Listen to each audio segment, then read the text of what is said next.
A-Systems is pleased to present this video introducing the new features present in version 15.1 of our popular JobView accounting software.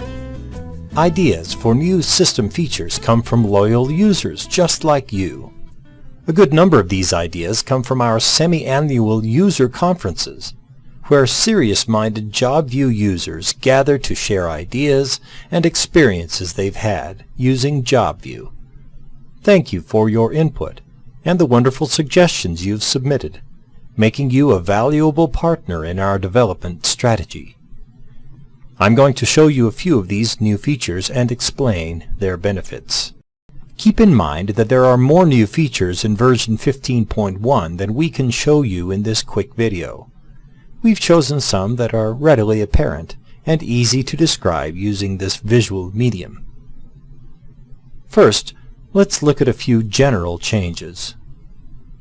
The most obvious change is the new graphics included on the workflow menu icons. Now you can tell with just a quick glance which program you'll be running from the menu. Even the report icons have an accurate representation of what the printed report will look like. Speaking of reports, every window used to update report printing options has received a new button like this one, titled Save and Print.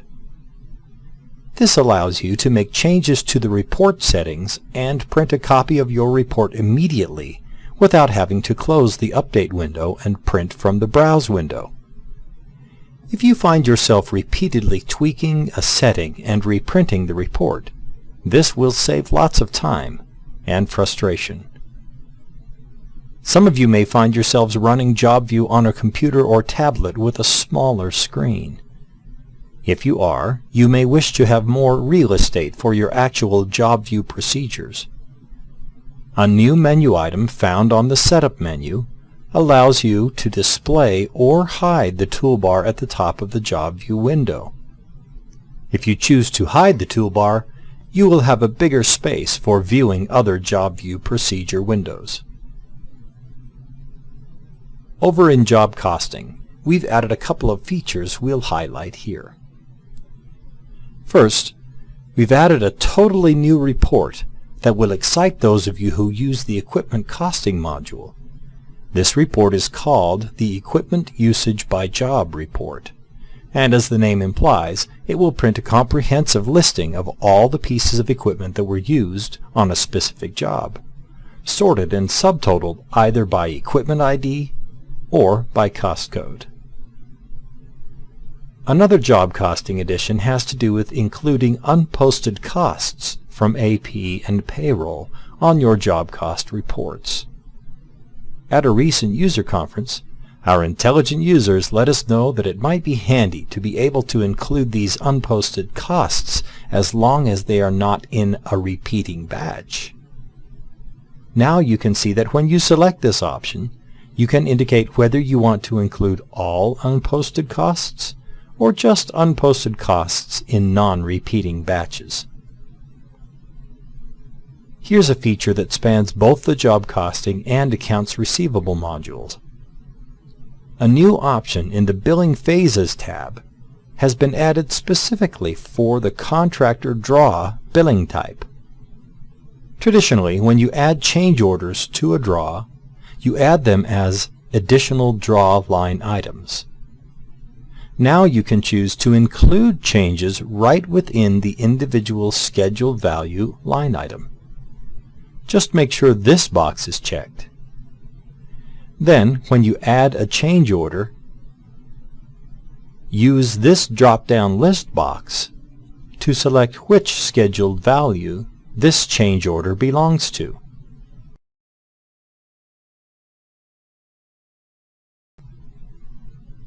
Over here in Accounts Receivable, the printed draw request will now include an extra column on each line item for total change orders. Let's stay in Accounts Receivable for a moment. We have added the popular Readability Bars option to the Accounts Receivable reports. This option can help make your reports easier to read and gather necessary information. Also in AR, we have added the Sales Representative field entered in Invoice Entry to the Proof Listing Report, the Invoice Posting Report, and the AR Aging Report. In Accounts Payable, we have added a feature somewhat like the direct deposit voucher emailing program in payroll. After a group of accounts payable checks has been printed, the operator can now view a list of all the vendors who had a check printed and send an email to that vendor informing them that the check is on its way. This will cut down on calls from vendors wondering where their payment is, effectively telling them all that the check is in the mail. Speaking of the payroll direct deposit voucher emailing program, there is now a new menu option that brings this program up directly. No need to select View Postings and Backups from the Utilities menu and look for ACH Payroll Postings. Now you can just select Email Direct Deposit Vouchers directly from the Payroll Payments menu. Also in Payroll, we've added a very handy option to the Employee Listing Report. Now you can include an Earnings History by Year section. This will go back through the years and show a summary of the employee's earnings. Well, that's it for our new feature summary for this update. Of course, we didn't show all the new features, not by a long shot. To read up on the rest of them, consult your update documentation, or go to the Help menu and select New Features by Revision Level. Now it's time to look forward to version 16, scheduled for release at the end of this year.